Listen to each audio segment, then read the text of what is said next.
अतीक अहमद हत्याकांड पर आखिर सुप्रीम कोर्ट ने वही सवाल कर लिए जो कि पूरा देश कर रहा था। आज इस मसले पर सुप्रीम कोर्ट में सुनवाई हुई तो योगी सरकार के वकील की सिट्टी बिट्टी गुल हो गई। भरे कोर्ट रूम में जब वकील जवाब नहीं दे पाया तब जज साहब भड़क उठे और योगी सरकार को जबरदस्त फटकार लगाई। तो क्या है वो सुप्रीम कोर्ट के 3 सवाल और सुप्रीम कोर्ट के अंदर सुनवाई के दौरान क्या कुछ हुआ, हम आपको बताते हैं। खबर देखिएगा नवभारत टाइम्स की। इसमें लिखा हुआ है कि अतीक अशरफ को एम्बुलेंस से क्यों नहीं ले गए, परेड क्यों कराई, योगी सरकार में सुप्रीम कोर्ट ने पूछे तीखे सवाल। तो सबसे पहला सवाल यही है कि परेड क्यों करवाई जा रही थी। जब अतीक अशरफ हत्याकांड हुआ तब यही सवाल हर कोई कर रहा था कि जब अंदर स्पेस था तो मेन गेट तक क्यों नहीं ले जाया गया, उनको परेड क्यों कराई जा रही थी। हमने भी जब आपको ग्राउंड रिपोर्ट दिखाई तब दिखाया कि अच्छा खासा वहां पर स्पेस था, अगर चाहते तो गेट से अंदर लाकर अस्पताल के मेन गेट तक अतीक अशरफ को ले जाया जा सकता था, लेकिन नहीं ले जाया गया। परेड कराई गई और तो और मीडिया से भी मुखातिब करवाया गया और उसके बाद आप जानते हैं कि क्या कुछ हुआ। तो जब सुप्रीम कोर्ट में ये मसला पहुंचा और आज सुनवाई हुई तो सबसे पहले जज साहब ने यही सवाल कर लिया कि परेड क्यों करवा रहे थे, मेन गेट तक क्यों नहीं ले गए। तब योगी सरकार के वकील से जवाब तक नहीं देते बना। इसके साथ ही और भी तीखे सवाल किए हैं सुप्रीम कोर्ट के जज ने। क्या सवाल किए हैं, कैसे फटकार लगाई है, क्या कुछ हुआ है, हम आपको बताते हैं। देखिएगा खबर में लिखा है कि अतीक अहमद और अशरफ हत्याकांड मामले में शुक्रवार को सुप्रीम कोर्ट में सुनवाई हुई, जिसमें सर्वोच्च अदालत ने उत्तर प्रदेश की योगी आदित्यनाथ सरकार को जमकर फटकार लगाई है। सुप्रीम कोर्ट ने योगी सरकार पर कई सवाल दागे हैं और उनसे स्टेटस की रिपोर्ट भी मांगी है। कोर्ट ने अतीक और अशरफ को मेडिकल के लिए ले जाने के दौरान पर्याप्त सुरक्षा एहतियात न बरतने पर नाराजगी जताई है। सुनवाई के दौरान कोर्ट ने विकास दुबे एनकाउंटर का भी जिक्र किया तो पुराने पन्ने भी खुलते हुए नजर आ रहे हैं। जब पूरा देश सवाल कर रहा था क्यों 10:30 बजे ले गए, क्यों परेड करवा रहे थे, पुलिस क्यों नहीं मौजूद थी, तब तो योगी सरकार से जवाब दिया नहीं गया। लेकिन हाँ, अब सुप्रीम कोर्ट ने सवाल किया है तो जवाब देना होगा। फिलहाल और क्या सवाल किए हैं वो आपको दिखाती हूँ। देखिए खबर में लिखा है कि सुप्रीम कोर्ट के सवाल और सरकार के जवाब, क्या सवाल हुए हैं और क्या जवाब मिले हैं। 3 अहम सवाल आपको दिखाती हूँ। देखिए सवाल नंबर 1, हत्यारे को कैसे पता चला कि अतीक अहमद और अशरफ इस अस्पताल में आने वाले हैं। तो हत्यारों को कैसे ये पता चल गया और उस समय का भी कैसे पता चल गया कि उसी वक्त वहां पर अतीक अशरफ पहुंचने वाले हैं। तो योगी सरकार की तरफ से सरकारी पक्ष के वकील ने जवाब दिया, कोर्ट के फैसले पर आरोपी को हर 2 दिन में मेडिकल पर ले जाना होता है। हमलावर लगातार 3 दिन से अस्पताल जा रहे थे। तो जब हमलावर 3 दिन से लगातार अस्पताल जा रहे थे तो पुलिस क्या कर रही थी। और सबसे बड़ी बात यहाँ पर यह है कि अगर इतना पर्टिकुलर प्लान है कि हर 2 दिन में ले जाया जाता है तो रात के 10:30 बजे का समय चुनना कहाँ तक सही था। और सबसे बड़ी बात, पुलिस क्यों नहीं थी, पुलिस ने इतनी एहतियात क्यों नहीं बरती। सबसे बड़े सवाल खड़े हो रहे हैं। इन सवालों के जवाबों के साथ ही कितने और सवाल खड़े हो रहे हैं आप देख सकते हैं। अब सवाल नंबर 2 पर आते हैं। देखिए सुप्रीम कोर्ट सवाल नंबर 2 करता है कि हत्या के इस मामले में अभी तक क्या कदम उठाए गए हैं, इस बारे में कोर्ट के सामने स्टेटस रिपोर्ट दाखिल करें। तो अब तक हत्याकांड को लेकर क्या कदम उठाए हैं जब सवाल किया गया तो जवाब मिला कि योगी सरकार की ओर से एक जांच आयोग और साथ ही राज्य पुलिस की एक विशेष जांच टीम नियुक्त की गई है।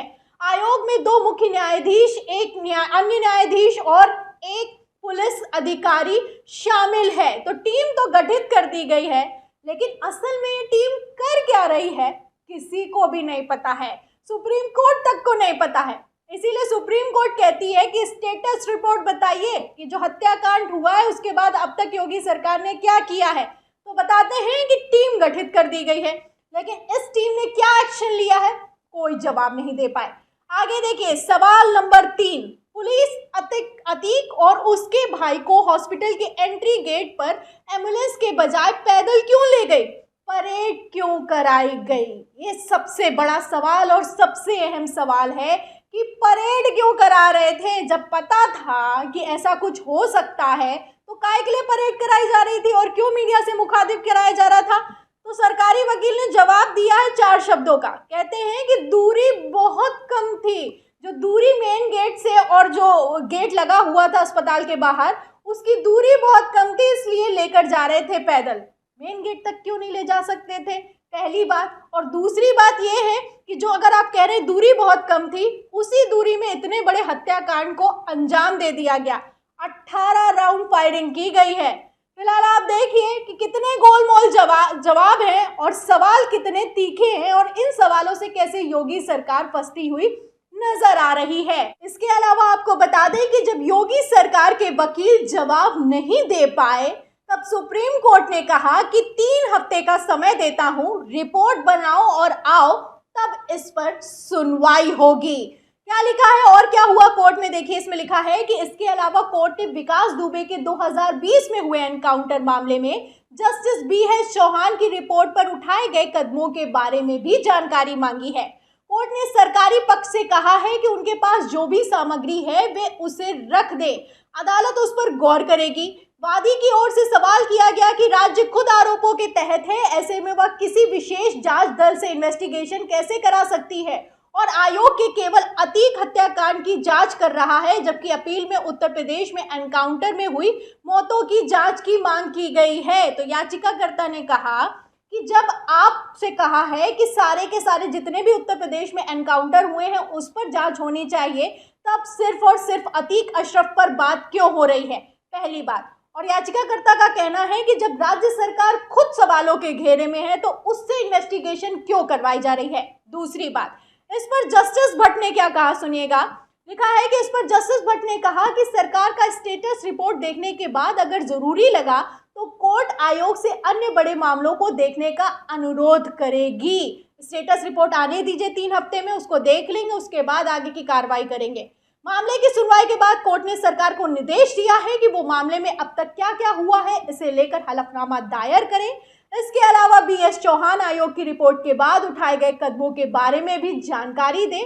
3 हफ्ते बाद मामले को फिर से सूचीबद्ध करने का कोर्ट ने निर्देश दिया है। तो 3 हफ्ते का योगी सरकार को समय मिला है। अब योगी सरकार क्या करेगी और इन सवालों के जवाब क्या देगी, ये देखना बहुत दिलचस्प होगा, क्योंकि सवाल तो नहीं बदलेंगे कि परेड क्यों कराई गई, 10:30 बजे का समय क्यों चुना गया, जब पता था कि ऐसा कुछ हो सकता है तो मेन गेट तक क्यों नहीं लेके गए, उनकी सुरक्षा व्यवस्था में पुलिस ने एहतियात क्यों नहीं बरती।